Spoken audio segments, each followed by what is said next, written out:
Learners, मैं Naresh Kumar classes में आप लोगों का स्वागत करता हूं।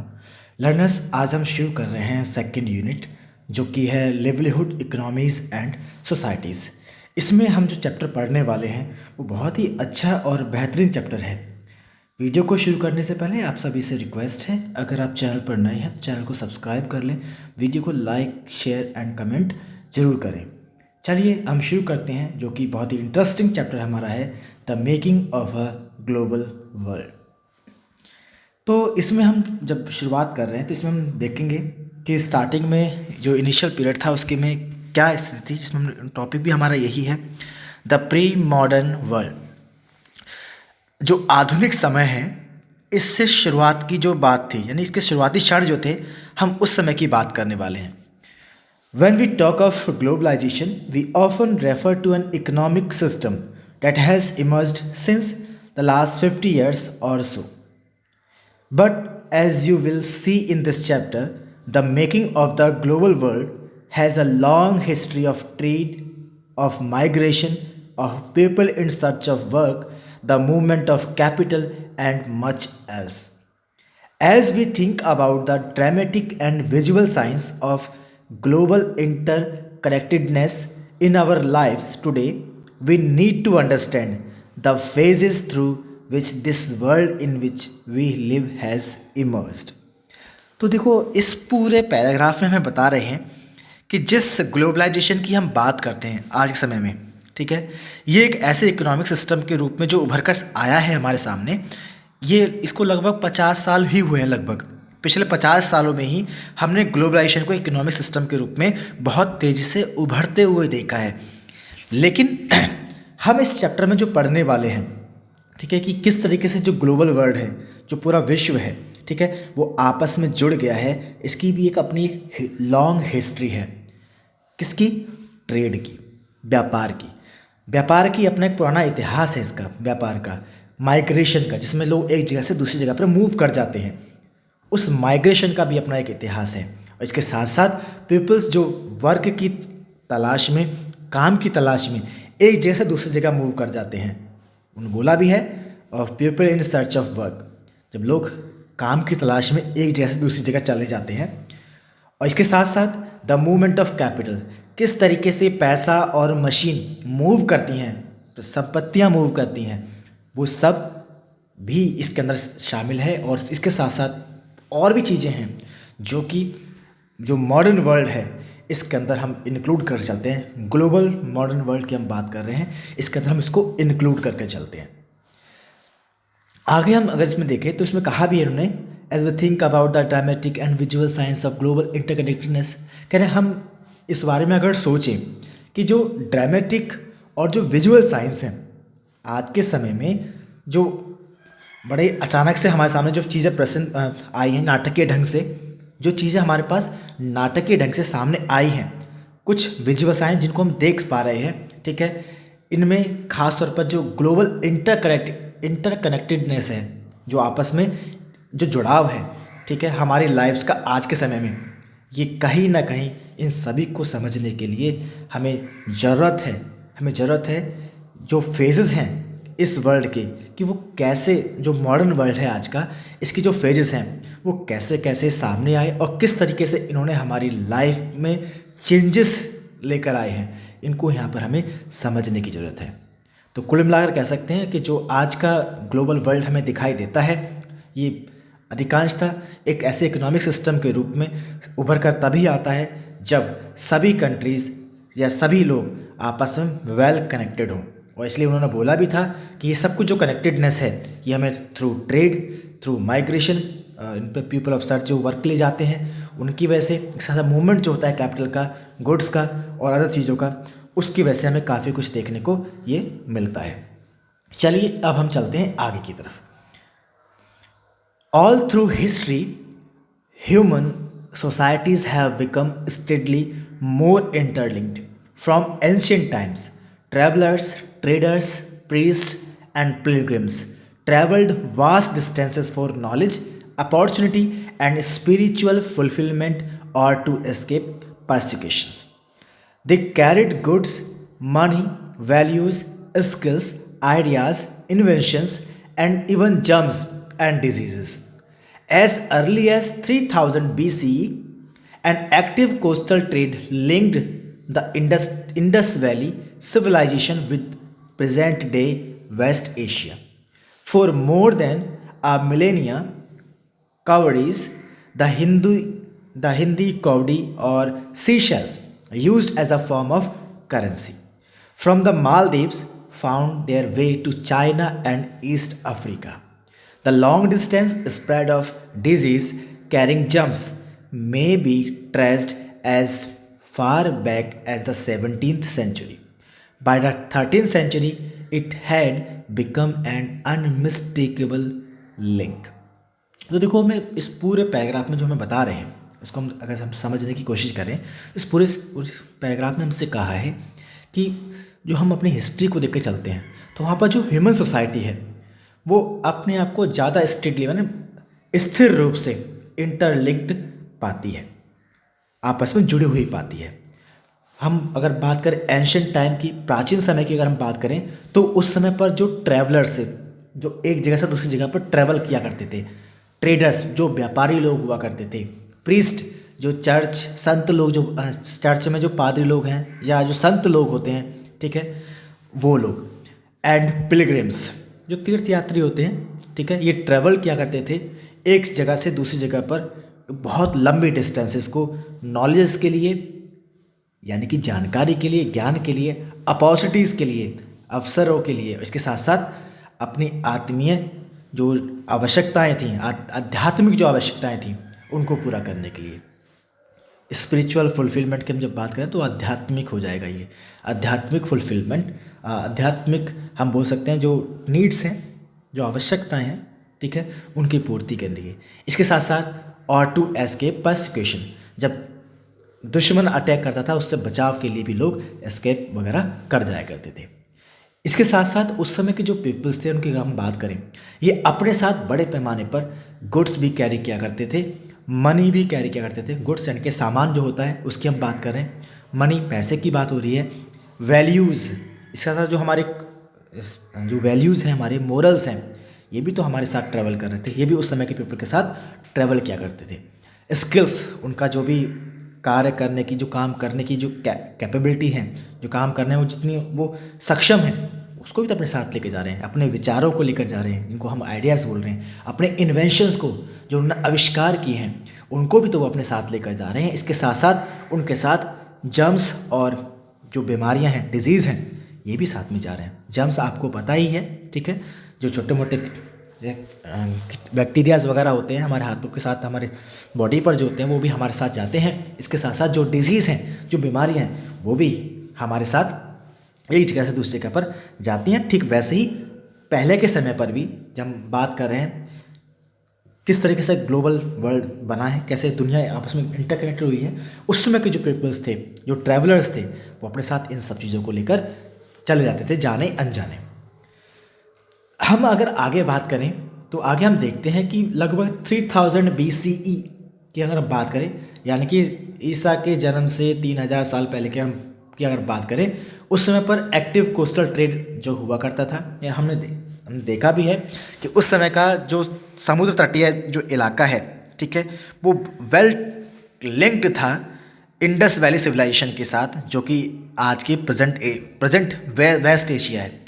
आज का जो वेस्ट एशिया जिसको हम पश्चिमी एशिया कहते हैं, ये उस समय पर 3000 BC के समय पर 3000 साल जो ईसा के जन्म से 3000 साल पहले की अगर बात करें तो उस समय पर जो इंडस वैली थी वो वेल कनेक्टेड थी कोस्टल ट्रेड के थ्रू।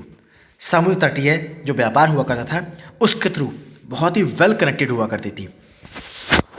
अगर हम बात करें लगभग मिलेनियम, उन्होंने बोला भी है for more than a millennium, एक मतलब 100 साल से ज़्यादा की हम बात करें, मिलेनियम की अगर बात करें, कावरीज जिनको हिंदी कावड़ी या सी शेल्स बोला जाता है। आपने देखा होगा सी शेल्स जो होते हैं समुद्र की जो कीमती आपको मिलते हैं, सी शेल्स वगैरह, ठीक है, जिनको हम लोग हिंदी में एक्चुअली वर्ड इसका अभी क्लियर नहीं हो रहा है, वो जो है सी शेल्स कीमती पत्थरों की तरह ही हुआ करते थे, ठीक है। इनका यूज़ बड़े पैमाने पर उस समय में करेंसी के रूप में हुआ करता था।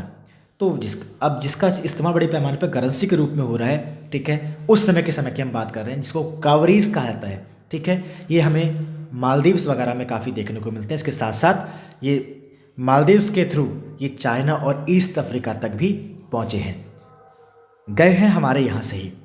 जो लंबी डिस्टेंस है, कह सकते हैं, जो बीमारियाँ हैं एक जगह दूसरी जगह पर पहुँच जाती थी, वो भी लंबी डिस्टेंस ट्रेवल करती थी हमारे साथ। और जो जम्स हैं वो भी हमें दिखाई देते, 17वीं सेंचुरी तक उन जम्स के बारे में हमें कुछ पता भी चला है। और 13वीं सेंचुरी में हमने देखा भी है कि ये इसने एक अनमिस्टेकेबल लिंक जो है इस्टेब्लिश्ड किया था।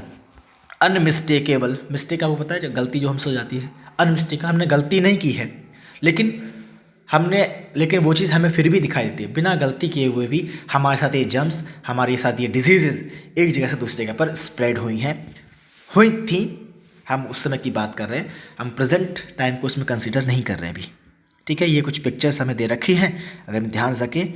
Image of ship on a memorial stone, Goa museum, 10th century. ये 10th सेंचुरी की पिक्चर है, ये आपको दिख रहा होगा। चलिए अब हम बढ़ते हैं आगे की तरफ। जो हमारा इसमें अगला टॉपिक है वो है silk routes link the world. Silk routes link the world हम बात कर रहे हैं। जो समुद्री हम बात करते हैं, जो समुद्री रास्ते हुआ करते थे पहले के समय पर, ठीक है, बड़े पैमाने पर इनका इस्तेमाल होता था पहले के समय पर ट्रेड के लिए। लेकिन उस समय पर एक प्रोमिनेंट रूट था जिसके थ्रू काफ़ी व्यापार हुआ करता है, जिसको हम सिल्क रूट के नाम से जानते हैं। और सिल्क रूट ने बड़े पैमाने पर पूरी दुनिया को आपस में इंटरकनेक्ट करने का काम किया था, आपस में जोड़ने का काम किया था। The silk route are a good example of vibrant pre modern trade and cultural links between distant part of the world. The name Silk Routes points to the importance of westbound Chinese silk cargoes along this route. Historians have identified several silk routes over land and by sea, uniting together vast regions of Asia and linking Asia with Europe and Northern Africa. They are known to have existed since before the Christian era and thrived almost till the 5th century, but Chinese pottery also traveled the same route, as did textile and spices from India and Southeast Asia. In return, precious metals, gold and silver flowed from Europe to Asia. अब देखो, इस पूरे paragraph की हम अगर बात करते हैं, इस पूरे पैराग्राफ में सिल्क रूट है, ठीक है, जो रेशम मार्ग है, उसकी इंपॉर्टेंस के बारे में थोड़ा सा हमें बता रहे हैं। देखो, उन्होंने शुरुआत इस चीज़ से की है, वो कह रहे हैं कि जो सिल्क रूट है एक बहुत ही अच्छा एग्जाम्पल है, ठीक है। आज की जो पुराने समय जो मॉडर्न ट्रेड शुरू हुआ है, पुराने समय में जो मॉडर्न ट्रेड शुरू हुआ था, वो किस तरीके से उसके शुरुआती समय में कितने वाइब्रेंट तरीके से उसका रोल रहा, वाइब्रेंट रोल रहा। और जो कल्चरल लिंक्स इस्टेब्लिश्ड हुए दुनिया के अलग अलग पार्ट्स के, जो बहुत दूरी पर स्थित थे, उनमें सिल्क रूट का एक बहुत ही प्रोमिनेंट रोल रहा, बहुत ही इम्पॉर्टेंट रोल रहा। द नेम सिल्क रूट, जो अपने नाम से पता चलता है आपको, सिल्क रूट जो नेम है ये बताता है कि इसकी कितनी इम्पॉर्टेंस थी waste bound Chinese silk cargoes की अलॉन्ग दिस रूट, कि इस रूट पर जो चाइना के सिल्क कार्गोज, जिनमें बड़े पैमाने पर सिल्क, रेशम के बने हुए कपड़े या रेशम के बने हुए सामान हुआ करते थे, वो किस तरीके से बड़े पैमाने पर वेस्ट डायरेक्शन यानी कि यूरोपियन साइड में, यूरोप की तरफ जाया करते थे, बहुत लंबे रूट्स पर। और ये इसकी इंपॉर्टेंस को शो करता है, इसलिए नाम ही इसका सिल्क रूट रखा गया, रेशम मार्ग रखा गया। हिस्टोरियन, जो इतिहासकार हैं, उन्होंने ऐसी बहुत सारी चीज़ों को आइडेंटिफाई किया, उनकी पहचान करी कि बहुत सारे सिल्क रूट्स उस समय पर हुआ करते थे, समुद्र के रास्ते भी और ज़मीन के रास्ते भी। और इसमें knitting together vast regions of Asia, जो कि एशिया के एक बहुत बड़े हिस्से को, ठीक है, कवर किया करते थे, उसमें होकर वो गुजरा करता था। और ये एशिया को लिंक करता था यूरोप के साथ और नॉर्दर्न अफ्रीका के साथ।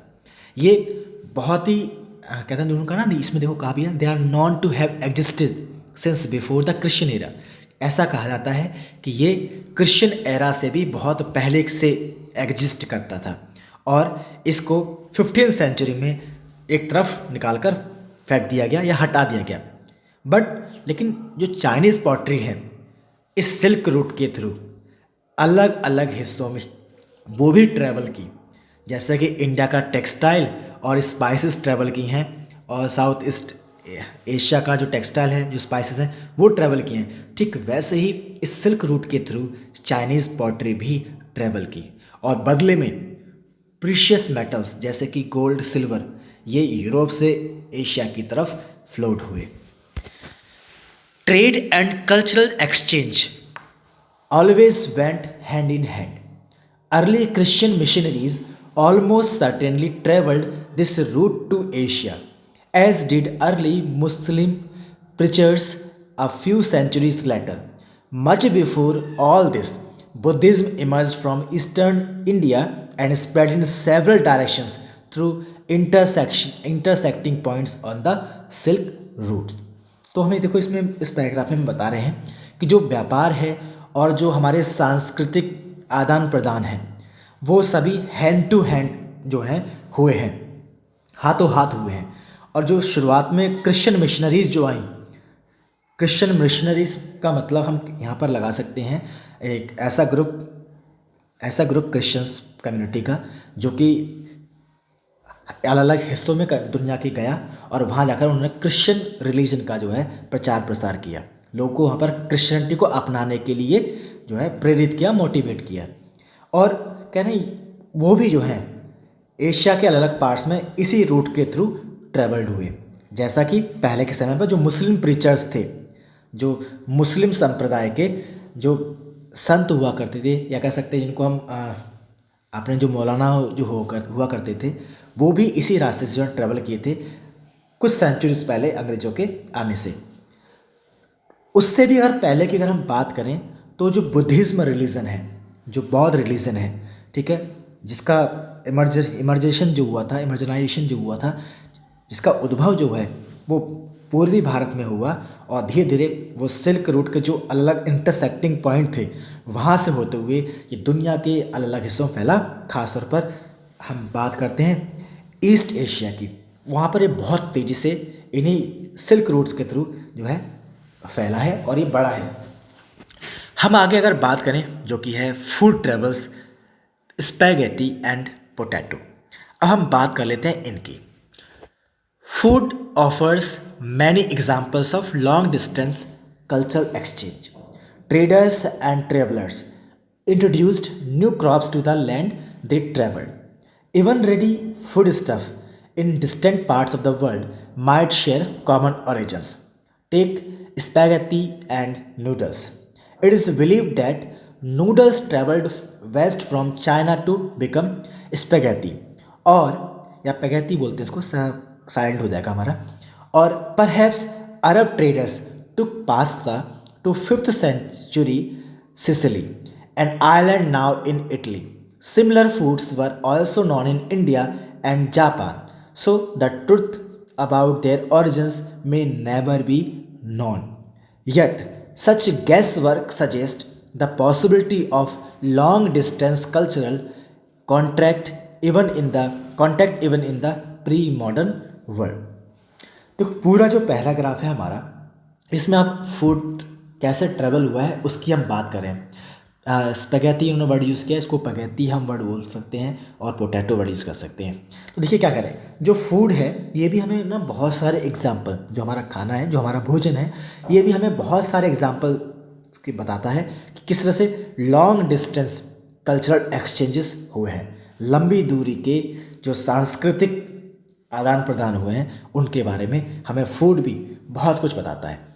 उस समय के जो ट्रेडर्स रहे, जो ट्रैवलर्स रहे, उस समय के जो व्यापारी थे, उस समय के जो यात्री थे, उन्होंने न्यू क्रॉप्स को इंट्रोड्यूस किया जहाँ पर भी वो गए, जहाँ पर भी उन्होंने ट्रैवल किया। अगर हम बात करते हैं आज का जो रेडी फूड स्टफ़ है, जो बना बनाया जो हमारा खाना मिल जाता है, आपने देखा होगा, ठीक है, ये भी डिस्टेंस पार्ट में, बहुत दूर के पार्ट में, वर्ल्ड में पहले के समय पर शेयर करते हैं कॉमन ओरिजिन। आज के हम समय में हम देखें ऐसे पैकेज्ड फूड काफ़ी हैं, ठीक है, जो कि जिनका कॉमन ओरिजिन है और जिनके बारे में हम, उनका ओरिजिन कहाँ से हुआ है, इसका पता हम बड़े मुश्किल से लगा पाएंगे। आज से मैं हम एग्जाम्पल लेके चलें स्पैगेटी का और नूडल्स का। स्पैगेटी एंड नूडल्स की अगर हम बात करते हैं तो ऐसा माना जाता है कि जो नूडल्स हैं ये वेस्ट से चाइना की तरफ ट्रैवल्ड हुए और वहाँ जाकर स्पैगेटी ये बन गए। परहैप्स अगर हम बात करें जो अरब ट्रेडर उस समय के थे, जो अरब देश के व्यापारी थे, ठीक है, वो अपने साथ पास्ता लेकर आए 5th सेंचुरी में सिसिली जो है एक आइलैंड है इटली के अंदर, और वहाँ पर जो है ये पास्ता ट्रैवल हुआ अरब कंट्रीज से इटली की तरफ। ऐसे ही इंडिया में भी जो है हमें पास्ता, इंडिया और जापान में भी हमें ऐसे हमें देखने को मिलता है। इसलिए जो सच्चाई है कि इनका ओरिजिन किस जगह पर हुआ है, इन फूड्स का ओरिजिन किस जगह पर हुआ है, ये कभी पता नहीं चल पाता है। येट सच गैस वर्क, लोग फिर सिर्फ अनुमान ही लगाते हैं या सजेशंस देते हैं कि हो सकता है कि ये लंबे समय पर कल्चरल कॉन्टैक्ट के साथ प्री मॉडर्न वर्ल्ड में एक जगह से दूसरी जगह पर ट्रैवल्ड हुए हैं। बस लोगों का अनुमान ही, लेकिन एग्जैक्ट किस चीज़ का ओरिजिन कहाँ से हुआ इसको लोग अभी आसानी से नहीं बता पाते हैं। आगे अगर हम बात करें, many of our common food such as potatoes, soya, groundnuts, maize, tomatoes, chillies, sweet potatoes and so on were not known to our ancestors until about 5 centuries ago. These foods were only introduced in Europe and Asia after Christopher Columbus accidentally discovered the vast continent that would later become known as the Americas. अब देखो ये पूरा जो हमें paragraph है, इस paragraph में बता रहे हैं कि कुछ जो कॉमन फूड्स हैं, जैसे कि हम बात करते हैं पोटैटोज़ की, सोयाज़ की, ग्राउंड नट्स की, मेज, टोमेटोज़, चिलीज़, स्वीट पोटैटोज़, इन सभी को हमारे एंसेस्टर्स जो है नहीं जानते थे। इन सब के बारे में उनको 5th सेंचुरी में जाकर अबाउट 5 सेंचुरीज एगो उनको पता चला है, यानी कि अब से 500 साल पहले हम मान सकते हैं, उन 5 साल पहले उनको पता चला है। ये जो फूड्स इंट्रोड्यूस्ड हुए यूरोप के अंदर और एशिया के अंदर, ऐसा कहा जाता है कि यूरोप और एशिया के अंदर जो बहुत सारे फूड्स इंट्रोड्यूस्ड हुए हैं ये पॉसिबल तभी हो पाए हैं जब क्रिस्टोफर कोलंबस ने एक्सीडेंटली एक बहुत बड़े कॉन्टिनेंट को डिस्कवर किया था जिसको हम अमेरिका का नाम देते हैं। Here we will use America to describe North America, South America and Caribbean. यहाँ पर उन्होंने अमेरिका वर्ड यूज़ किया है नॉर्थ अमेरिका, साउथ अमेरिका और कैरिबियन कंट्रीज़ को डिस्क्राइब करने के लिए। In fact many of our common food came from America's original inhabitants the American Indian. और कहने ये फैक्ट भी है कि हमारे जो बहुत सारे कॉमन फूड्स जो हैं वो हमें अमेरिकाज ओरिजिनल इनहेबिटेंट से मिले हैं, यानी कि अमेरिकन इंडियंस से। जो इंडियंस वहाँ जाकर बस गए, हमें उनसे काफ़ी कुछ अपने कॉमन फूड्स मिले हैं। Sometimes the new crops could make the difference between life and death. Europe's poor began to eat better and live longer with the introduction of the humble potato. Ireland's poorest peasants became so dependent on potatoes that when disease destroyed the potato crop in the mid-1840s, hundreds of thousands died of starvation.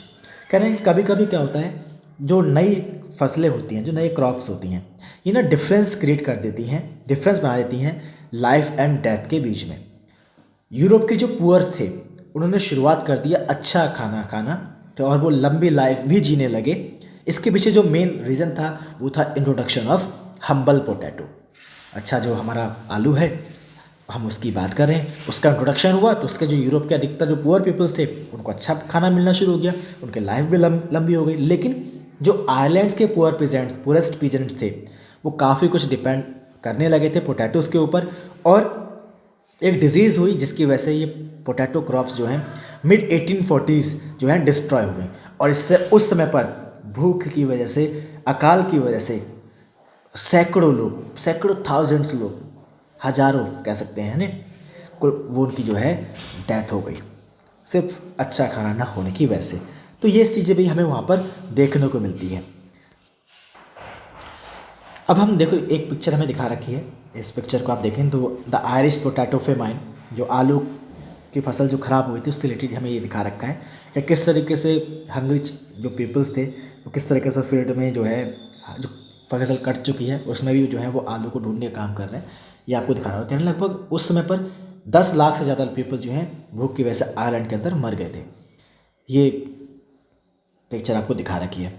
आगे हम देखेंगे कि हमारे पास जो topic है वो है, इसी के अंदर हमारे पास है conquest, disease and trade. Conquest मतलब हमने कॉन्कर कर लिया है, हमने जीत लिया है किसी को। डिजीज़ की अगर हम बात करें, बीमारियों की बात करते हैं यहाँ पर, और ट्रेड की बात होगी, व्यापार की बात होगी। The pre-modern world shrank greatly in the 16th century after the European sailors found a sea route to Asia and also successfully crossed the Western Ocean to America. 4 centuries before, the Indian Ocean had known a bustling trade with goods, people, knowledge, customs, etc. Criss-crossing its waters, the Indian subcontinent was central to these flows and crucial point in their networks. The entry of the European helped expand or redirect some of these flows towards Europe.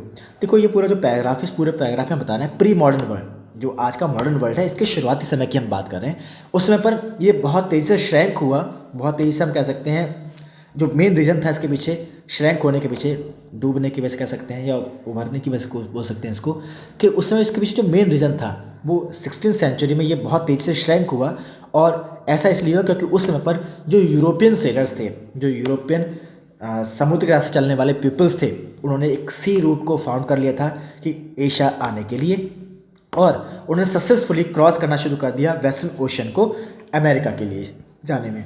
और इस centuries before की अगर हम बात करें, Indian ocean जिसको हम bustling trade के नाम से जानते थे, with goods, people, knowledge, custom etcetera, इसने क्रिस क्रॉसिंग इट्स वाटर जो है शुरू कर दिया।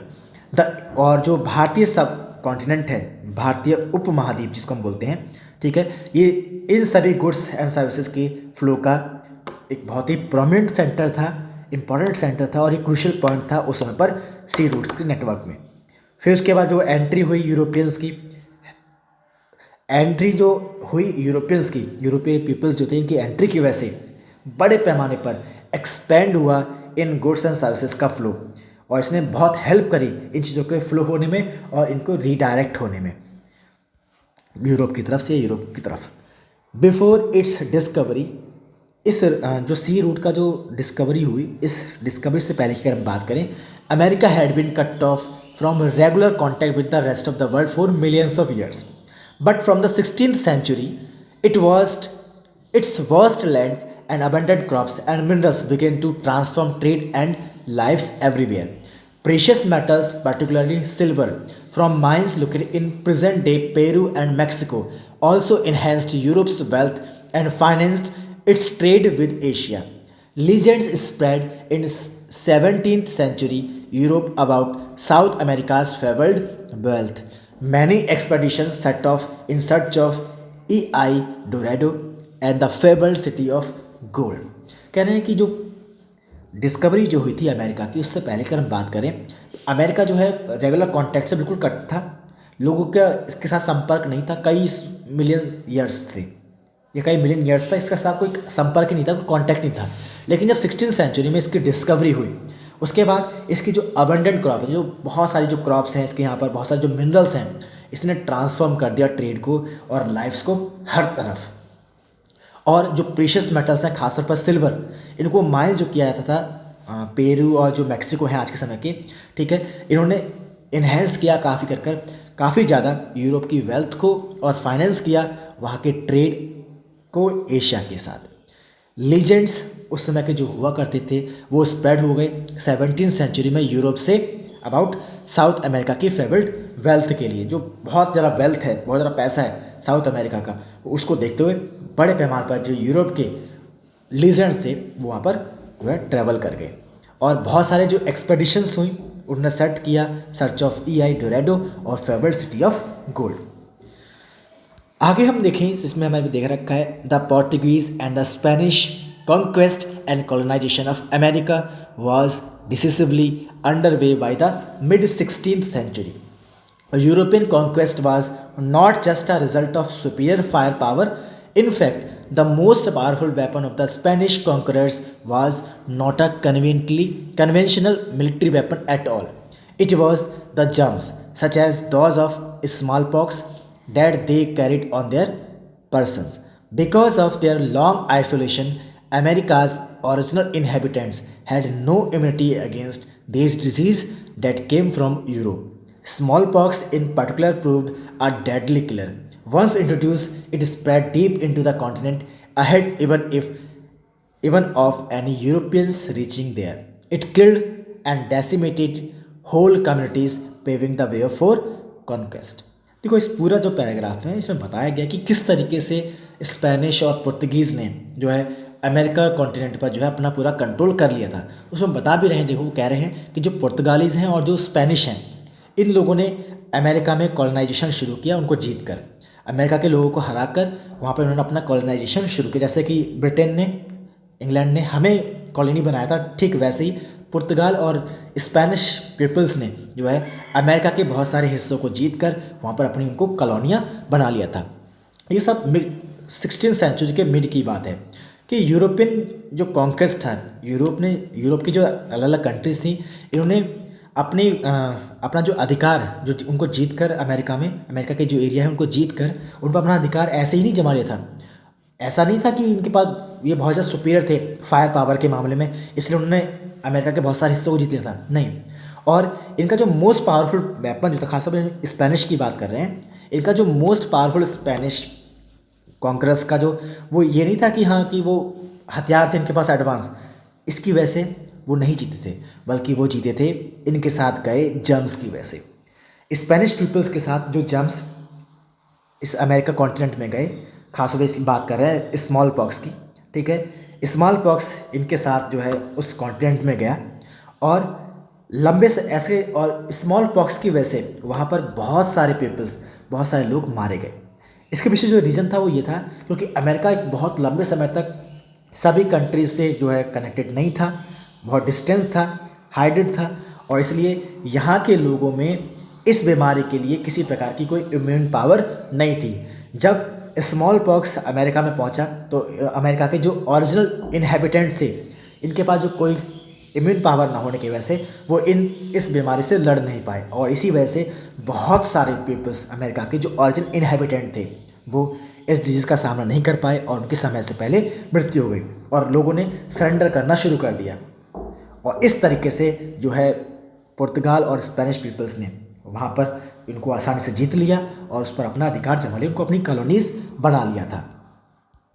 आगे हम देश में देखें, गन्स कुड बी बॉट और captured and turn against the invaders.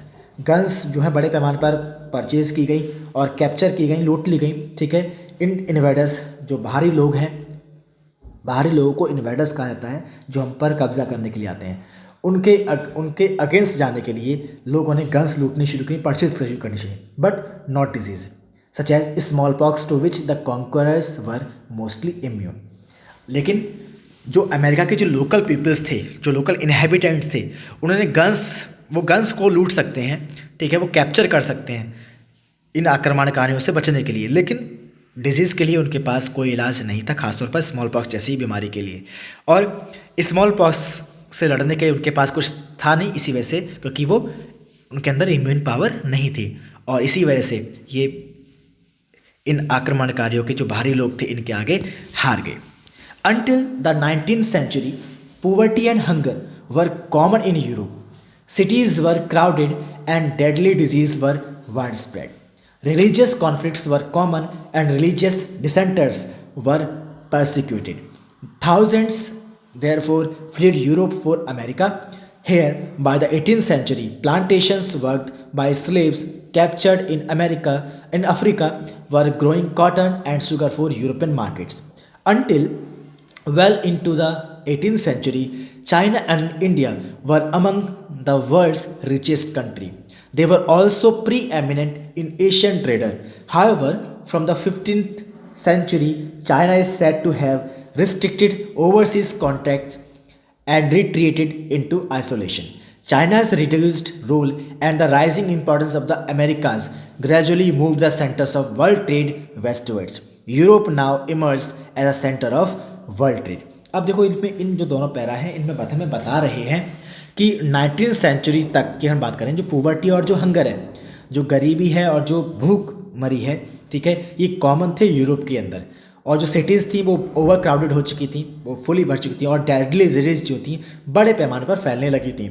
और जो रिलीजियस कॉन्फ्लिक्ट्स थे, आपस में जो धार्मिक विवाद थे वो बहुत कॉमन हो चुके थे। और इसलिए जो रिलीजियस डिसेंटर्स थे वो उनको बड़े पैमाने पर परसिक्यूट किया जाने लगा था। थाउजेंड्स पीपल्स जो थे, हज़ारों लोग जो हैं यूरोप छोड़कर भागने लगे और अमेरिका की तरफ जाने लगे।